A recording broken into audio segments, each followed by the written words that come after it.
plácidas de um povo heróico, brado retumbante. E o sol da liberdade em raios fúlgidos brilhou no céu da pátria nesse instante. Se o penhor dessa igualdade conseguimos conquistar com braço forte, em teu seio, ó liberdade, desafia o nosso peito à própria morte.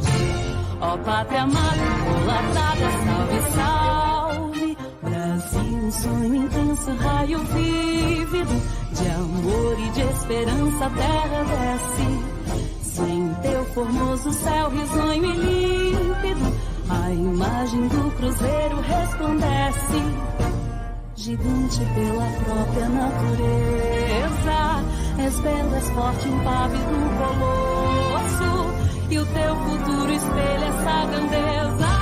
Terra dourada, entre outras ilhas, o Brasil, a pátria amada, dos filhos desse sol és mãe gentil, pátria amada, Brasil.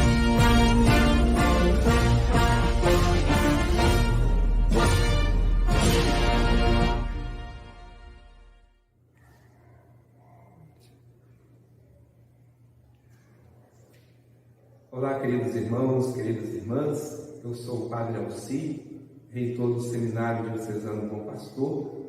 É uma alegria muito grande podermos estar aqui para realizar mais este evento do nosso seminário, que nós damos o nome de Geohistória, que está aí ligado às disciplinas de Geografia e História, que sempre abordam temas relevantes do nosso país e do mundo e nos ajudam a refletir sobre a nossa realidade.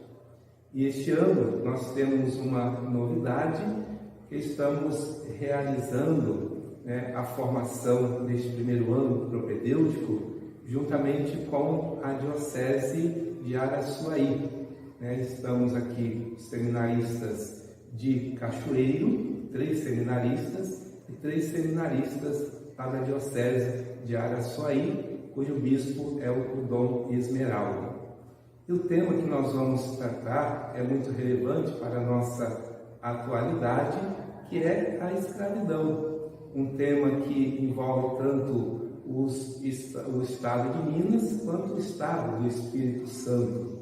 E nós não queremos simplesmente abordar o tema em si para lembrar o que aconteceu, mas até mesmo para nos ajudar a refletir que a questão da escravidão no Brasil trouxe e ainda continua trazendo grandes problemas para os nossos dias, temas esses que envolvem a vida, a dignidade, a importância do negro.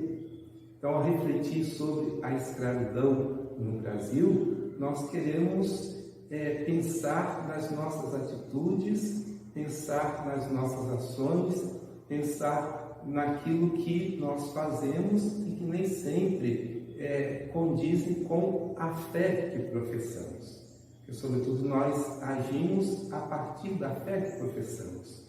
E quando nós falamos da escravidão no Brasil, nós falamos de algo que vai contra a nossa fé. Jesus Cristo veio para nos unir como irmãos, para nos dar dignidade de filhos e filhas de Deus. E quando um ser humano, por causa da sua cor, da sua raça, da sua cultura, é discriminado, é excluído, é marginalizado, isso aí vai contra aquilo que nós acreditamos.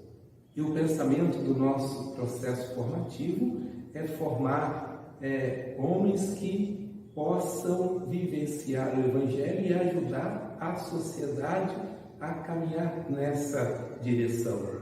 E a Igreja, como instrumento de Deus, como seguidora de Jesus Cristo, ela procura trabalhar para que todos tenham a mesma dignidade de filhos e filhas de Deus.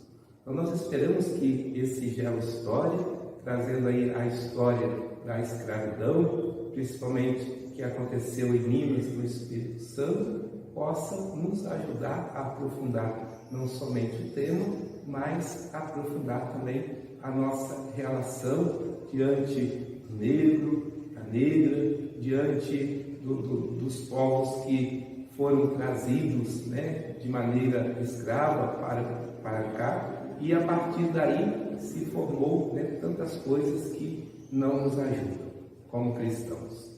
Então, que este tema possa nos ajudar a refletir nessa direção.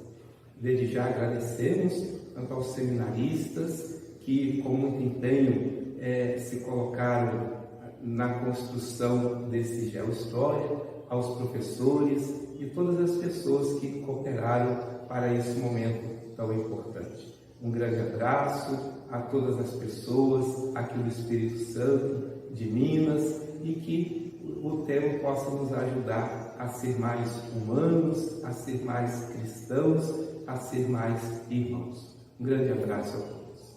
Boa noite a todos.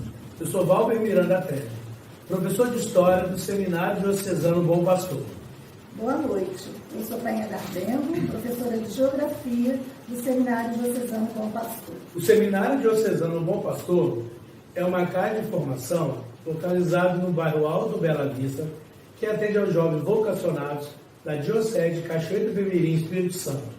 Esse ano de 2022, em parceria com a Diocese de Araçuaí, Minas Gerais, recebeu 3 jovens vocacionados. Portanto, temos atualmente 6 seminaristas vivendo nessa comunidade religiosa. O objetivo dessa instituição é formar não somente seminaristas, mas também cidadãos conscientes que está inserido em nossa sociedade. O tema escolhido pelos estudantes do propedêutico do ano de 2022 traz como tema "Do ouro ao café, o negro sabe como é", que foi trabalhado de forma bastante diversificada, com apresentações culturais, relatos, entrevistas, tendo por objetivo aprofundar nossa reflexão sobre a questão que envolve os negros na sociedade brasileira, buscando reforçar o debate necessário a uma revisão histórica da escravidão deste grupo étnico-racial. Convidamos agora o seminarista Carlos para dar prosseguimento à apresentação do Geohistória. Destaque anual: Geohistória 2022. Do ouro ao café, o negro sabe como é. Veja agora no jornal Bom Pastor.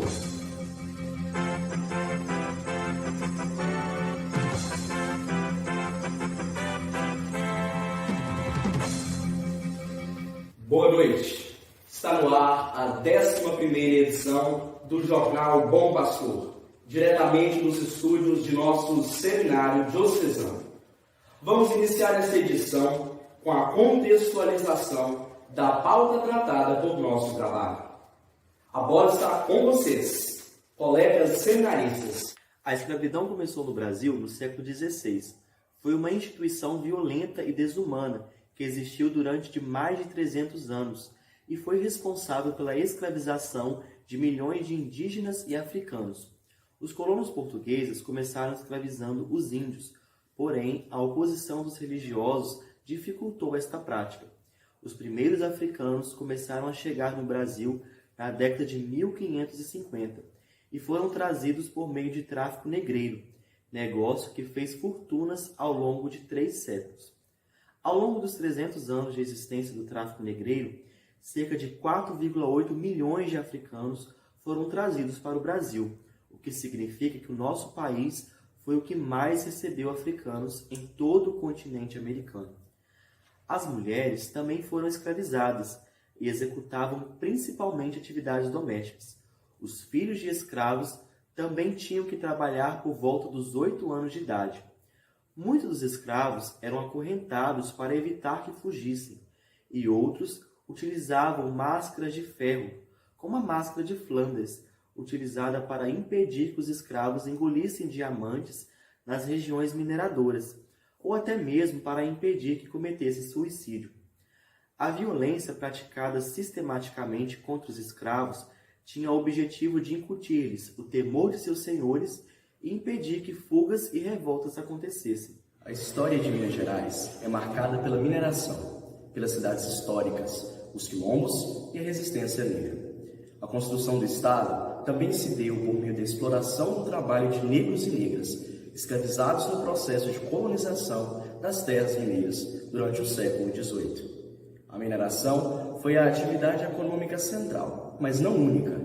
Ela foi responsável pelo rápido processo de ocupação e urbanização da então capitania de Minas Gerais, na primeira metade do século.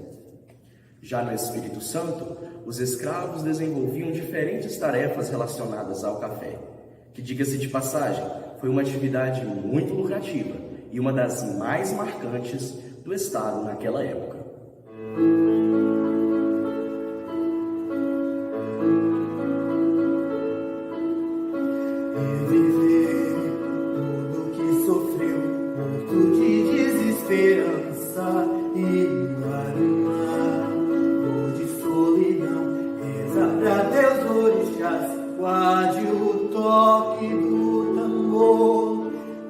Da tua beleza na volta da razão, pele negra, quente e meiga, teu corpo e suor, para a dança da alegria e mil asas para voar, que haverão de vir um dia e que chegue já, não demore não. Hora de humanidade de acordar, continente mais, a canção segue a pedir por ti.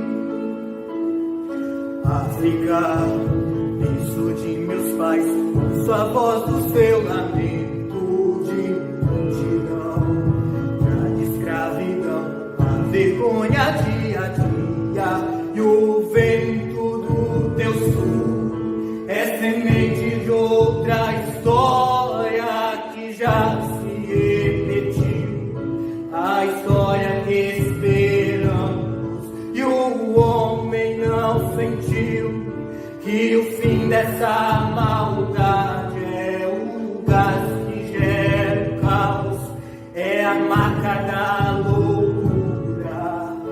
África, em nome de Deus, cala a boca desse mundo e caminhar até nunca mais. A canção segue a você por nós. A cultura africana chegou ao Brasil com os povos escravizados trazidos da África durante o longo período em que durou o tráfico negreiro transatlântico. A diversidade cultural da África refletiu-se na diversidade dos escravos, pertencentes a diversas etnias que falavam idiomas diferentes e trouxeram tradições distintas. Os africanos contribuíram para a cultura brasileira em uma enormidade de aspectos: dança, música, religião, culinária e idioma. Essa influência se faz notar em grande parte do país, em certos estados como Bahia, Maranhão, Pernambuco, Alagoas, Minas Gerais, Rio de Janeiro, São Paulo e Rio Grande do Sul. A cultura afro-brasileira é particularmente destacada em virtude da migração dos escravos. Fomos até o bairro Nova Brasília, em Cachoeiro de Itapemirim, conferir o funcionamento de um nobre projeto chamado Brincando de Capoeira, idealizado por Adelson de Paula Leal, o conhecido professor Topete. Roda VT! Então, gente, como hoje nós estamos aqui neste bairro maravilhoso, entrevistando hoje o Adelson, professor de capoeira. Vamos ver um pouco como funciona esse projeto social que ele vem desenvolvendo aqui neste bairro. Conta pra nós um pouquinho. Então, boa noite, tudo bem? Esse projeto começou em 2019, quando os meus filhos faziam capoeira comigo na casa do estudante com o mestre. Eu fazia do lado dos alunos e meus filhos com as crianças. E E aí, por um imprevisto, a gente não pôde voltar para a casa do estudante em 2019, a gente fazia em 2018. Em 2019 não pôde voltar para lá, para o espaço. Aí o que aconteceu? Os meus filhos queriam fazer a capoeira de qualquer jeito, apaixonados pela capoeira. Aí o que eu resolvi fazer? Resolvi juntar uns amigos e criei um projeto Brincando de Capoeira, que já está no meu terceiro ano, 2019, 20, 21 e 22. Entendeu? Aí a partir disso foi vindo as crianças do bairro foram fazendo parte. É um projeto totalmente voluntário, onde eu quis continuar introduzindo meus filhos na capoeira e conseguir agregar alunos do bairro. As crianças do bairro foram ouvindo, os pais foram ouvindo, foram gostando, foram vendo que é um trabalho sério, um trabalho com honestidade, um trabalho de respeito, e foram introduzindo seus filhos. Hoje estamos com uma galerinha bem legal, mais de 25 alunos fazendo o projeto de capoeira, brincando de capoeira, que é toda terça-feira aqui no bairro Santa Cruz. Frente a tudo isso, qual é seu principal sentimento? Cara, é o amor, o amor que eu tenho por essas crianças e pela capoeira. Eu quando levei meus filhos para a prática da capoeira, eu já sabia os benefícios que a capoeira dá pra gente. Então eu quis introduzir os meus filhos nesses benefícios, que é o ritmo, a dança, a luta, tudo isso faz parte da capoeira. Eu quis introduzir o meu filho nessas culturas. Meu filho e minha filha, né? São dois, participam junto comigo aqui do Brasil. Coisa boa. Você tem aproximadamente quantos alunos aqui? Está numa média de 22 a 25 alunos, porém, alguns alunos faltam, porque ser só uma vez por semana, só na terça-feira, às vezes alguém falta na terça, aí às vezes na outra terça por algum motivo não teve, ele falta de novo, mas é entre 20 e 25 alunos, projeto totalmente voluntário. Tem alguns pais que fazem questão de estar presente aqui no treinamento. O treinamento começa às 6h30, vai até 8 horas. Os pais participando é a melhor coisa que tem. Eles estão vendo o seu filho participando, estão vendo a qualidade, estão vendo que é um negócio sério, estão vendo que é brincadeira, mas também é a prática da capoeira. Antes de começar a capoeira, deixa eu explicar um pouco de queimado, de frio, e depois que a gente faz a prática da capoeira. Isso que chamou muitas crianças mais tarde não participam. Nesse bate-papo bacana, a gente também gostaria de saber um pouco sobre o surgimento da capoeira, né? Estando aqui com você, é bom que você faça uma explanação geral para nós. Então, a capoeira surgiu aqui no Brasil. Os escravos vieram para trabalhar no Brasil. E aqui no Brasil eles criaram a capoeira. Os negros da África criaram a capoeira no Brasil. Com o intuito de liberdade. Como? No começo, a capoeira era praticada apenas com tambores. E ela tem esse negócio da ginga, que parece uma dança, que enganavam os senhores que tomavam conta dos escravos, os capitães tomavam. Eles pensavam que os negros estavam praticando a capoeira nas senzalas como uma dança. Isso é uma dança boba de negro, mas na verdade não. A capoeira tem a sua origem para criar o intuito de liberdade dos negros. Os negros não podiam nem pensar em querer a sua própria liberdade. Então eles não podiam fazer nada, a não ser trabalhar. Então eles praticavam ao som de tambores a capoeira, que tinha como intuito uma dança e se treinava uma luta para quando eles tivessem um poucos capitães de mato tomando conta deles, eles dar um golpe e fugir dos quilombos, que são as colônias negras que tinham na época. Eles faziam a capoeira como forma de dança, para enganar os capitães do mato, senão eles não podiam praticar, para treinar e poder fugir para o quilombo.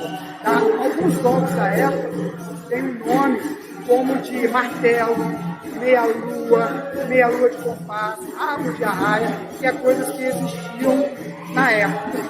Aí eles faziam da capoeira uma dança com o intuito de liberdade, de dar um golpe no feitor quando estava olhando ele no seu trabalho e fugia para os quilombos. Muito bem. Como uso recreativo, qual frase você usaria para definir alguma coisa assim, para chamar mais crianças para participar do projeto e para seus pais, né, se engajar nessa empreitada? Então, o projeto tem esse nome, Brincando de Capoeira. Porque eu não quero que a criança use a capoeira como luta. Criança é criança. Criança tem que brincar. Então a gente vem aqui nada mais para se divertir. A criança se diverte brincando de bola, brincando de mata, e depois se diverte brincando de capoeira. Brincando, jogando, pulando, dando estrelinha, dando cambalhota, brincando da capoeira de uma forma geral, dançando. A capoeira também, são 3 formas. O nosso grupo, Filhos da Princesa do Sul, é um grupo que está há 40 anos em Cachoeira. Ele participa dos maiores eventos de capoeira do sul do estado. É um grupo e existem 3 formas de capoeira. A capoeira Angola, que é uma capoeira mais jogada no chão, mais tradicional. A capoeira regional, que veio a partir da Angola. A Angola praticamente foi a primeira capoeira. Depois foi criada a capoeira regional, que é uma capoeira mais antiga. E depois a capoeira contemporânea, que é a dos grupos atuais. Muito bem, capoeira é vida, capoeira é saúde e capoeira é integração. Muito obrigado. Depois de ouvir tanto sobre capoeira, chegou a hora de ver, né, minha gente? Vamos ver essa demonstração.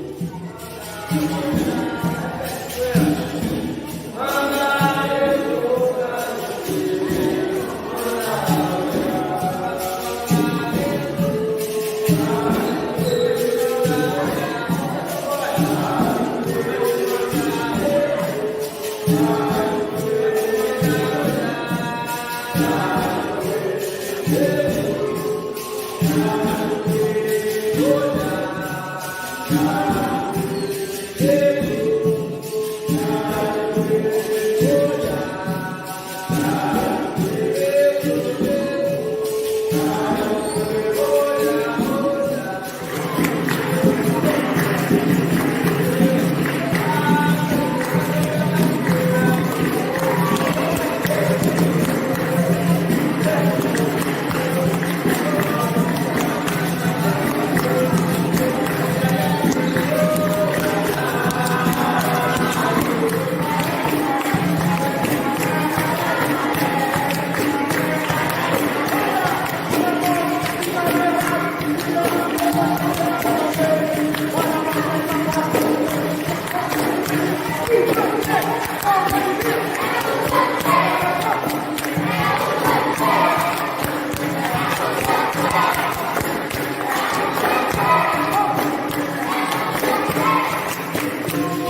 Em busca de mais informações e dados técnicos, convidamos a professora Aline de Freitas Dias para falar um pouco sobre a sombria face da escravidão no Brasil.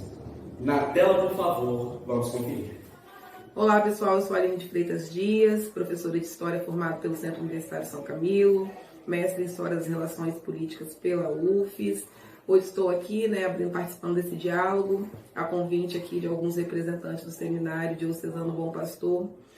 Queria já de antemão parabenizar por esse projeto. É importante compreender o lugar social e a construção desse lugar social do negro na constituição da sociedade brasileira, e é isso que a gente vai refletir um pouquinho a partir de agora. Pois bem, o recorte temporal que foi feito para esse diálogo é a partir da sociedade, a gente fala o ciclo do ouro, compreendendo que essa atividade não acabou ainda no Brasil, mas remetendo a um período colonial. Então a gente vai fazer esse recorte de um pouquinho do negro na sociedade brasileira no período da mineração e também com a atividade cafeeira, que é quando começa então a declinar a escravização institucionalizada no Brasil.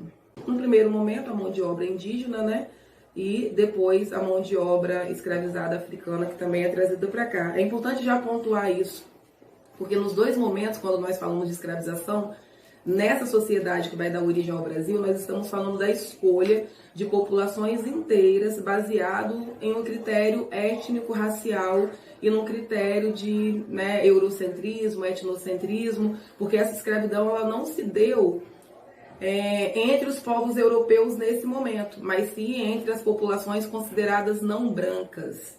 É importante compreender que esse era um critério. Quando a colonização moderna se inicia, a escravização moderna se inicia, a lógica de escravidão utilizada em outros períodos da história, como por exemplo na Antiguidade, em que nós tínhamos a escravidão por dívida, pessoas que eram capturadas, derrotadas de guerra, eram escravizadas, o mundo moderno a lógica é outra.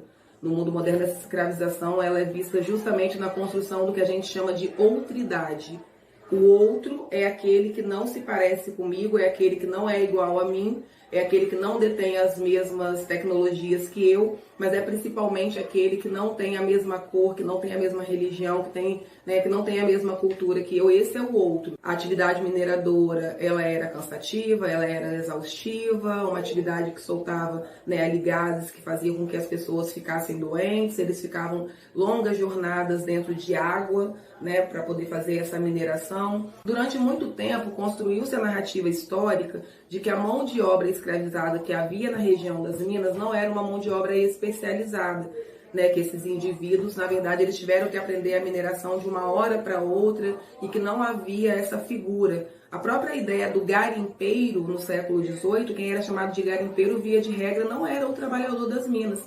Geralmente o garimpeiro era chamado aquele que invadia as minas para poder pegar o ouro que não era dele. Então hoje já existem pesquisas que demonstram que para a mineração também foram trazidos mineradores especializados que já faziam essa atividade no continente africano. Na região das Minas foi muito comum surgirem confrarias e irmandades, inclusive as confrarias e irmandades também foram muito importantes para o fortalecimento do próprio movimento abolicionista, justamente para que esses indivíduos eles se unissem e a partir da união conseguisse construir um ideal de que juntos de alguma forma era possível lutar pela liberdade da população escravizada, da população negra. Você visita hoje a região das Minas, a gente visita aí Ouro Preto, vê aquelas igrejas todas revestidas de ouro, vê toda aquela ostentação, mas a gente não imagina o quanto que havia de pobreza na região das Minas. O indivíduo ele tinha uma falsa ideia de riqueza porque estar ali é muito caro e é obviamente que isso também refletia na condição do escravizado, porque cada vez que o proprietário entrava numa falência ou alguma decadência, o corpo que mais sofria era desse escravizado. Sofria com fome, sofria com falta de teto, sofria com falta de comida. Afinal de contas, havia uma desumanização da população negra no Brasil mediante a escravidão. Acho interessante a gente estar refletindo isso aqui, até mesmo dentro de um compromisso de uma pauta religiosa, porque a gente precisa refletir qual foi até naquele momento ali o comprometimento que a Igreja Católica teve com essa situação da escravidão, porque ainda é possível mudar essa história, ainda é possível mudar essa relação, essa compreensão. No passado, infelizmente, a gente vê de forma pontual alguns religiosos se envolvendo, se posicionando de forma pontual. Mas enquanto instituição, nós não vemos nenhum tipo de intervenção, nenhum tipo de, à época, de pedido de reparação, não em relação aos negros. A igreja ela se posicionou em relação aos indígenas, no sentido de proibir a escravização dos indígenas, mas a mesma coisa não aconteceu com os indivíduos negros, mesmo numa sociedade tão permeada pela religiosidade como é a região mineradora, em que o sagrado está presente em todos os lugares, A gente anda pelas ruas, a gente vê essa valorização do sagrado em todos os lugares. Eu lembro que uma das vezes que eu visitei Ouro Preto, assim, eu me lembro porque ao entrar numa antiga senzala, eu me emocionei profundamente. Eu fiquei muito emocionada, é óbvio que além de ser historiadora, eu sou uma mulher negra, então naquele momento ali para mim foi muito forte. Porque tinham ali ainda correntes naquelas paredes, naquela senzala, que precisam estar ali para esse uso pedagógico. Mas eu penso que refletir essa história é uma forma da gente reinterpretar a história do Brasil, porque ela nos foi contada de outra forma. É preciso entender que, apesar de todas essas questões de esvaziamento, de brutalidade sobre a escravidão, de desumanização, a história do negro sempre foi também uma história de luta, uma história de resistência. Quando eu falo sobre as confrarias, as revoltas que acontecem, quando eu falo sobre a presença marcante no vocabulário, tudo isso é uma forma da gente reafirmar que sempre houve resistência, que nunca houve uma aceitação dessa subjugação. Que essa subjugação ela foi feita de uma forma muito bem estruturada, muito bem articulada. No início havia até, pessoal, um cuidado para que povos de línguas diferentes não pudessem interagir. É claro que aos poucos essas pessoas foram até formando aqui no Brasil, no início da colonização, vai até haver a chamada língua geral. Essa comunicação ela vai acontecer. Mas formas de impedir mobilizações, elas eram adotadas, de tempos em tempos ela era mudada. Na região das Minas, por exemplo, a administração que foi criada foi diferente da sociedade mineradora. Outra coisa interessante é pensar que, devido a essas atividades urbanas, eu falei para vocês sobre o escravo de ganho, devido a essa atividade urbana, e como eu falei com vocês durante muito tempo, essa ausência muito presente de todos os senhores, de ter uma senzala, de ter um lugar para guardar essa sua mercadoria, que eram seus escravizados, era muito comum na região das Minas as fugas. Muito comum na região das Minas as fugas. E é a partir dessas fugas que a gente começa a contar também a história dos quilombos, das comunidades que resistiram, de indivíduos que tentaram fazer indivíduos negros, e os quilombos não eram um lugar só de negros, o quilombo acabou se tornando um lugar de receber as minorias, de receber aquelas pessoas que eram ali oprimidas, aquelas pessoas que eram marginalizadas, e o quilombo tentava ali ser autossuficiente, e na região das Minas Gerais isso é muito presente. Vamos assistir agora a filmagens inéditas, direto do bairro Zumbi, aqui mesmo em Cachoeira de Itapemirim, onde o foco dessa vez foi a folia e Estrela do Mar do mestre Rogério. Vamos todos conferir?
várias cidades históricas mineiras se deslumbra com a riqueza, suntuosidade e imponência das igrejas, até próxima uma das outras. A questão é que não foi a Igreja Católica a construtora das igrejas mineiras durante o ciclo do ouro, e sim as irmandades formadas por leigos que surgiram no período colonial brasileiro.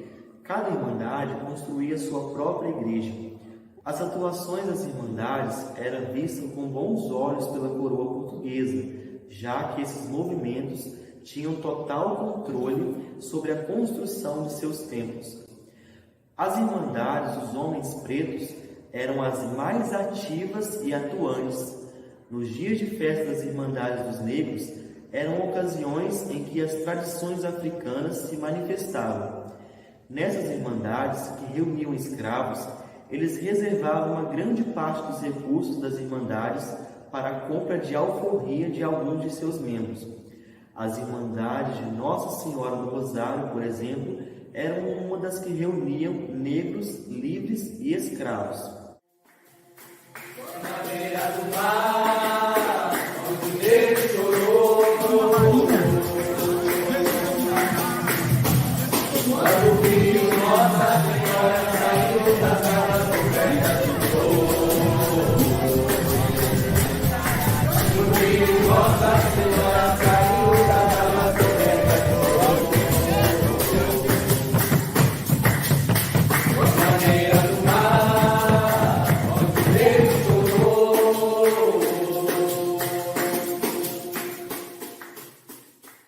O período da escravidão deixou suas contribuições para a formação alimentar no Brasil.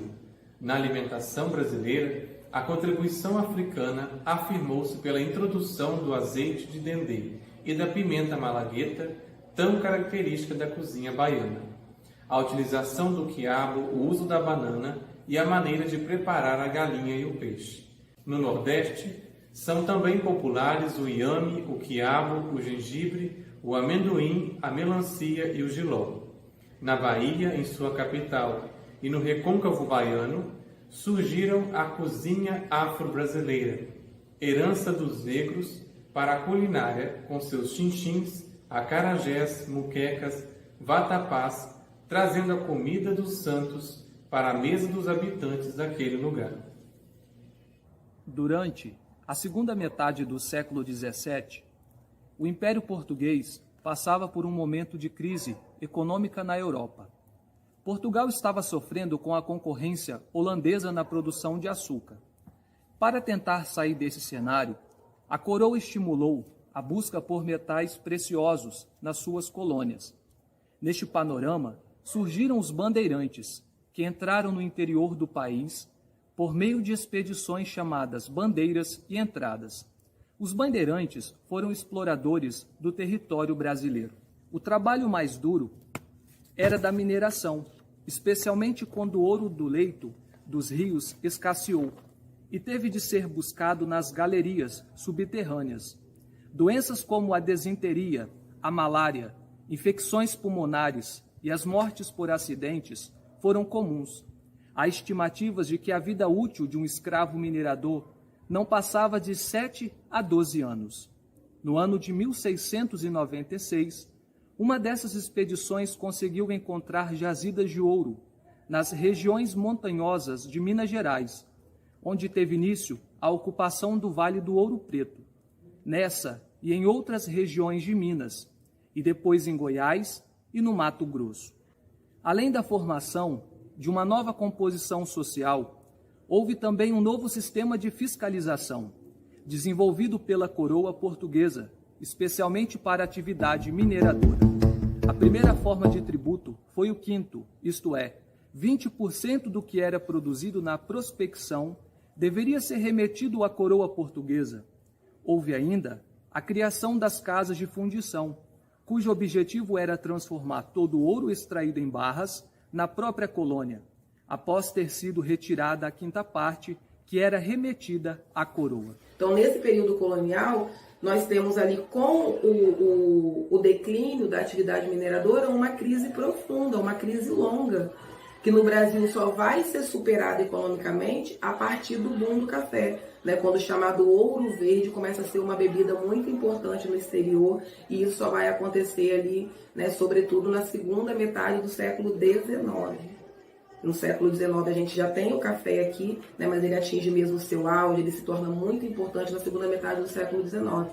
Então, com esse declínio da atividade mineradora, nós não temos nenhuma outra atividade que tenha se destacado tanto, né, a ponto de ser trazido como muito importante. Outras atividades sempre existiram, concomitante à economia açucareira, concomitante à mineradora, mas agora a gente só vai ter essa superação depois com o café lá no século XIX.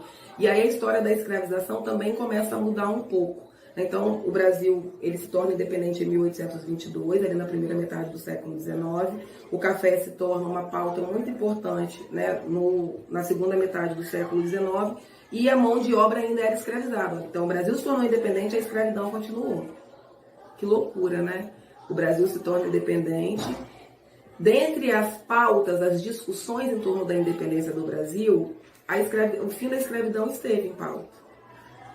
Não por uma questão humanitária, não por uma questão, mas o José Bonifácio, por exemplo, que é um dos nomes ali mais proeminentes nessa construção, né, da discussão sobre a independência do Brasil, ele colocou em pauta o fim da escravidão.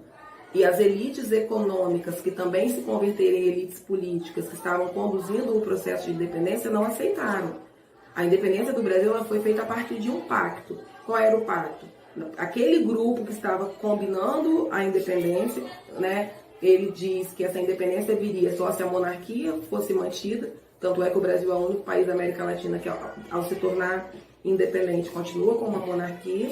O brasileiro ainda está tentando entender se é certo falar negro ou preto, quando na verdade a gente está discutindo outras pautas, né? O brasileiro ainda está lutando contra situações de racismo em que o indivíduo é chamado de macaco. A gente está em 2022. Né? Então, imagina, quando que a gente vai começar a falar sobre um resgate histórico, quando a gente vai começar a falar sobre um resgate genético, sobre a construção de tradições, quando a gente vai começar a discutir de forma séria as implicações do racismo religioso, isso tudo a gente está, né, caminhando ainda. Durante muito tempo, nós fomos ensinados que a abolição da escravidão no Brasil ela só veio por conta de pressões da Inglaterra. A história do Brasil é sempre contada a partir de fatores externos. Parece que o brasileiro ele não participa da sua própria história. Parece que ele é um coadjuvante. E a história não é essa. Nós temos, sim, uma pressão externa da Inglaterra, que está vivendo a sua segunda revolução industrial, que tem interesse nessa substituição da mão de obra cativa no mundo por mão de obra livre assalariada. Mas nós precisamos entender que o fortalecimento interno, ele também é real. Ele também vinha acontecendo. Mas devido a esse fortalecimento de um movimento abolicionista interno, das pressões internas, nós vamos ter aí, então, com a economia cafeira, né, não coincidentemente, mas concomitante, as leis abolicionistas, as leis que vão ser criadas. Existe uma discussão se as leis abolicionistas elas serviram para poder viabilizar ou para poder protelar o fim da escravidão no Brasil. Sim, essas leis elas foram sendo utilizadas para assegurar e finalmente só em 1888 a Lei Áurea. Porém, em 1888, quando a Lei Áurea ela foi assinada, aproximadamente 70% dos negros no Brasil já eram libertos. E eles eram libertos a partir daquelas outras estratégias que nós falamos antes. A partir dos quilombos, a partir das alforrias que alguns conseguiam comprar dos outros, a partir de substituição da mão de obra gradativa de alguns senhores que perceberam que teria que modernizar, senão a lucratividade nessa nova era não viria, né? Mas ainda assim houve um movimento de grande resistência. À medida que essas leis foram acontecendo e a mão de obra escravizada foi sendo substituída pela mão de obra livre assalariada, vocês já pararam para pensar, olha, se eu tenho ao longo de décadas só na atividade mineradora o negro trabalhando, ora, então ele está dando conta. O Brasil está vivendo disso. O Brasil se tornou no século XIX o maior exportador de café do mundo. Então, calma aí, dava certo. Mas na hora de ser uma mão de obra paga, não pode ser essa. A mão de obra paga vai ser a mão de obra europeia, porque associada a esse projeto de substituição, a gente vai ter um outro projeto sendo desencadeado, que é um projeto de embranquecimento ou de branqueamento da sociedade brasileira. Era preciso que o Brasil deixasse de ser um país escravagista, mas também era preciso que deixasse de ser um país negro. Então eu precisava trazer a mão de obra imigrante branca para cá, para poder substituir não só nas lavouras, mas também para tornar essa sociedade uma sociedade mais civilizada. E eu falo, nem coloquei aspas, para poder dizer que era exatamente essa ideia à época. A ideia de que essa população negra não era civilizada, de que essa população negra que já se formava aqui, que já era uma sociedade brasileira, já eram filhos dessa terra, que já trabalhavam aqui há tanto tempo, que suas contribuições culturais já estavam por todos os lugares, que a sua beleza já estava em todos os lugares, que já tinham vozes, ainda de forma muito tênue, mas ocupando lugares de poder, eles não eram adequados, né, para formar essa sociedade. Então havia um projeto de cerceamento, de marginalização desse indivíduo negro, mesmo agora na condição de liberto.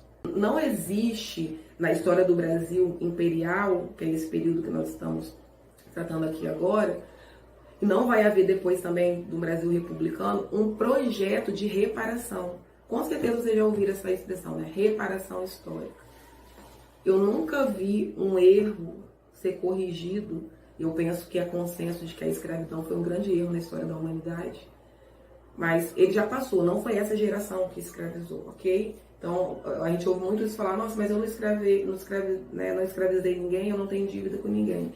Não é sobre você ou sobre o outro. Eu sou uma negra do século XXI, eu não fui escravizada.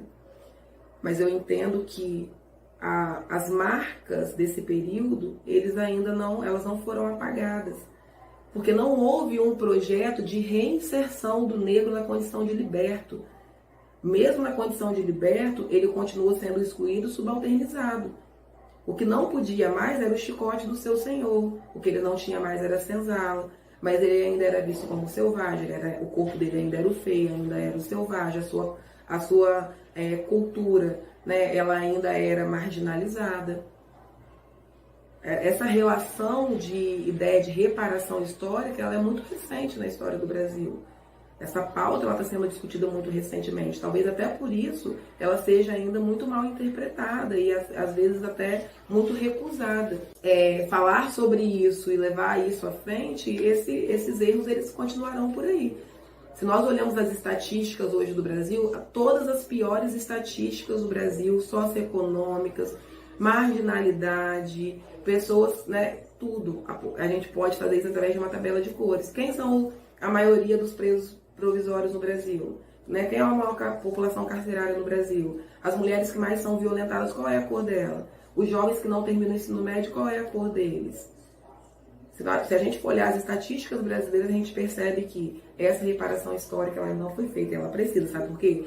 Senão a gente vai ter que gravar um outro diálogo, não só falando sobre o lugar social de subalternização construída para o negro na sociedade mineradora e na sociedade cafeeira, mas teremos que falar da permanência da subalternização programada, porque isso não é por um acaso, existe uma estrutura criada para isso. Nós vamos ter que falar, né, da continuidade de uma política de exclusão intencional, obviamente, dos negros brasileiros ainda em 2021. Ou desculpa, ainda no século XXI. Né, ainda aqui em 2022, porque as estatísticas ainda apontam para isso. Mas, para encerrar, eu quero dizer que bom, né, que nós temos momentos de refletir, que nós temos esses diálogos, que bom que vocês estão agora pensando, né, esse lugar do negro na sociedade brasileira, que bom que eu estou aqui também na condição de uma mulher negra, para a gente perceber que essa história de luta, ela deu frutos, que ela surte efeito. Né, eu estou aqui, eu sempre falo, né, quando eu vou me apresentar em algum lugar, eu falo, olha, esse lugar, ele não foi feito para mim, mas a gente conquistou. Né? Nós conquistamos, eu não conquistei sozinha. A gente só conquista porque outros vieram antes. Antes de mim veio uma Conceição Evaristo. Né? Antes de mim veio uma Luísa Maim, antes de mim veio uma Marielle Franco, antes de mim vieram outras, né, mulheres negras e vieram outros negros, veio o Zumbi de Palmares, né, que disseram, não, esse lugar de escravização ele não é nosso, a gente quer ser livre, não só ser livre. Nós queremos ocupar, né, um lugar de poder, nós queremos ocupar um lugar de fala, onde nós sejamos, né, escutados e que a gente possa contribuir para que essa realidade que ainda atravessa o Brasil, ela seja modificada. Eu deixo um abraço para vocês, eu espero que essas reflexões tenho de alguma forma contribuído. Tem muita coisa que precisa ser dita, né? Acho que o objetivo aqui não é exatamente a gente fazer uma narrativa tão tensa e tão densa, mas sim mais agora suscitar esse desejo de quem sabe estudar um pouco mais sobre essa temática e se engajar um pouco mais também, porque na verdade, como nós falamos, o lugar do negro no Brasil não é só uma história, é um convite à luta. Um grande abraço. Quem ouviu um soluçar de dor no canto do Brasil, um lamento triste sempre ecoou, desde que o índio negro foi pro cativeiro e lá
A abolição da escravatura foi um dos acontecimentos mais marcantes da história do Brasil e determinou o fim da escravização dos negros em nosso país. A abolição do trabalho escravo ocorreu por meio da Lei Áurea, aprovada no dia 13 de maio de 1888, com a assinatura da regente do Brasil, a Princesa Isabel. A abolição da escravatura foi a conclusão de uma campanha popular que pressionou o Império para que a instituição da escravidão fosse abolida de nosso país. A abolição da escravidão no Brasil não foi resultado da benevolência do Império, como muitos acreditam. Essa conquista foi resultado do engajamento popular contra essa instituição, e a pressão popular sobre o Império foi o fator que fez com que a escravidão fosse abolida em maio de 1888. A ação dos escravos foi fundamental, pois impôs os limites aos senhores de escravos e contribuiu abertamente para a abolição da escravatura em 1888. Durante todo o século XVIII, mas principalmente a partir da década de 1870, os escravos organizaram-se e rebelaram-se contra a escravidão. Entre as formas de resistência estão as fugas que poderiam ser individuais ou coletivas, as revoltas que exigiam maiorias no seu trato, e havia revoltas que resultavam na morte dos senhores de escravos. Os escravos que fugiam abrigavam-se em quilombos, que na segunda metade do século XIX se espalharam pelo país. Formada a partir da reunião de vários escravos fugidos, um quilombo passava a constituir um tipo de comunidade bastante diferente das que foram criadas pela ação dos colonizadores portugueses. Os habitantes dos quilombos, chamados de quilombolas, participavam de todo o trabalho que envolvia a obtenção de alimentos e construíam pequenas oficinas onde fabricavam suas roupas, utensílios domésticos e ferramentas de trabalho, além de móveis.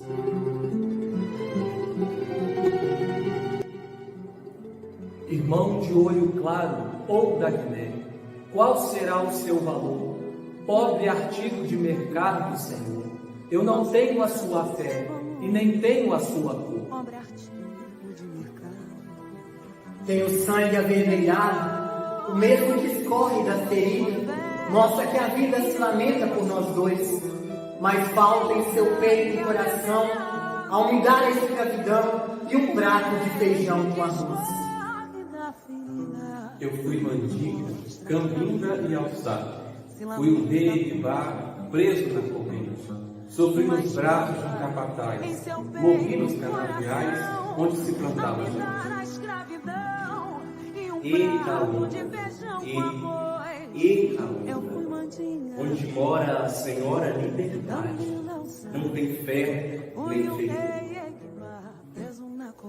Amparo do rosário ao negro benedito, um grito feito de pele do tambor, e um noticiário com lágrimas escritas, um rito, uma luta, um homem de fogo. E assim, quando a lei foi assinada, uma lua atordoada assistiu os focos do céu, áurea feito ouro da bandeira, fui rezar na cachoeira contra a liberdade cruel. Meu Deus, se eu chorar, não leve a mal. Pela luz do candeeiro, liberte o cativeiro social. Meu Deus, se eu chorar, não leve a mal. Pela luz do candeeiro, liberte o cativeiro social. Meu Deus, se eu chorar, não leve a mal. Pela luz. O racismo no Brasil não é praticado de forma velada, mas sim escancarada, especialmente considerando os aspectos estruturais e institucionais. As oportunidades no mercado de trabalho, a distribuição de renda, o percentual da população carcerária e as condições desiguais de moradia só ressaltam isso. Em 2018, de acordo com o Atlas da Violência, a taxa de homicídios por 100 mil habitantes foi de 37,8% de negros e 13,9% de não negros em todo o território nacional. Esses dados demonstram que ainda existe um percurso árduo para a população negra ser realmente valorizada e respeitada. Ao decorrer destes 124 anos sem escravização, o movimento negro busca gradativamente seu espaço, diante de uma sociedade ainda preconceituosa. Dos quilombos até a era da internet, muita coisa aconteceu, sendo que a representatividade é cada vez mais pautada como uma das medidas antirracistas. Essa representatividade é relevante nas relações sociais, a fim de reconhecer a identidade de um grupo e reforçar o direito de igualdade em um caminho diverso. Podemos ver negros apresentando telejornais, ocupando universidades e influenciando pessoas por meio de livros, redes sociais, palestras e outros cenários. A legislação teve um papel importante nisso, com dispositivos que combatem a injúria racial e o racismo no Brasil, bem como a criação do Dia da Consciência Negra. Porém, ainda é preciso ter mais ações afirmativas de combate à discriminação, proporcionando transformações culturais segmentadas pelo respeito e pela empatia. Estamos chegando ao fim de mais uma edição do Jornal Bom Pastor. Agradecemos a sua audiência e por toda a paciência. Fechamos aqui, com muito amor e carinho, este nosso projeto. Agradecendo a toda a nossa equipe, em especial os nossos professores, Penha Dardengo, Valber Treja, Fernanda Martins e Lucimar Costa, que lecionam Geografia, História, Música e Teatro, respectivamente. Também não podemos deixar de agradecer a todos os nossos convidados e, claro, nosso reitor, Padre Alci Monteiro, e o nosso vice-reitor, Padre Olímpio Andrade. Fiquem todos com Deus. Mais uma vez, em nome da turma do Propedêutico, muito obrigado e boa noite. Eu vivo com a pureza da resposta das crianças. É a vida, é bonita e é bonita. Viver e não ter a vergonha de ser feliz. Cantar e cantar e cantar a beleza de ser o eterno aprendiz. Ah, meu Deus do céu, eu sei que a vida devia ser bem melhor e será, mas isso não impede que eu repita. É bonita e é bonita.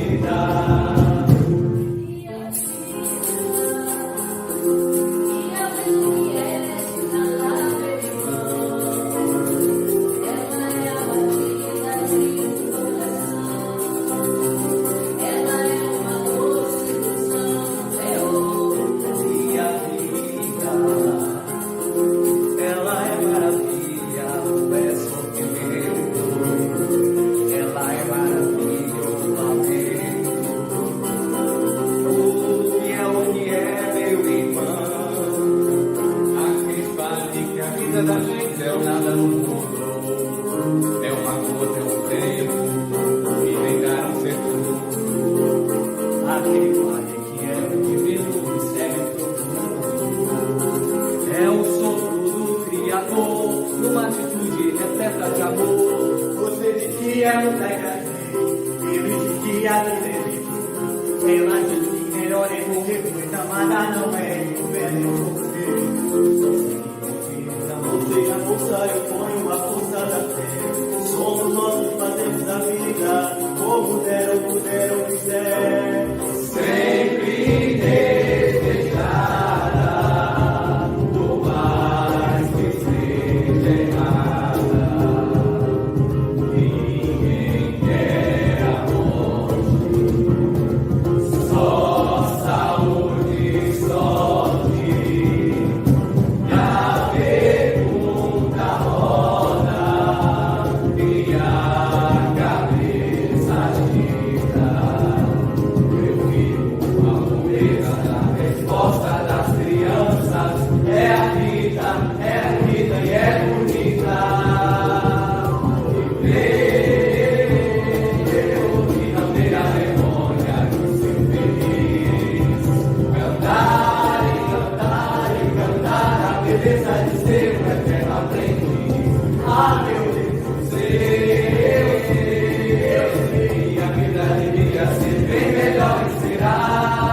Mas isso não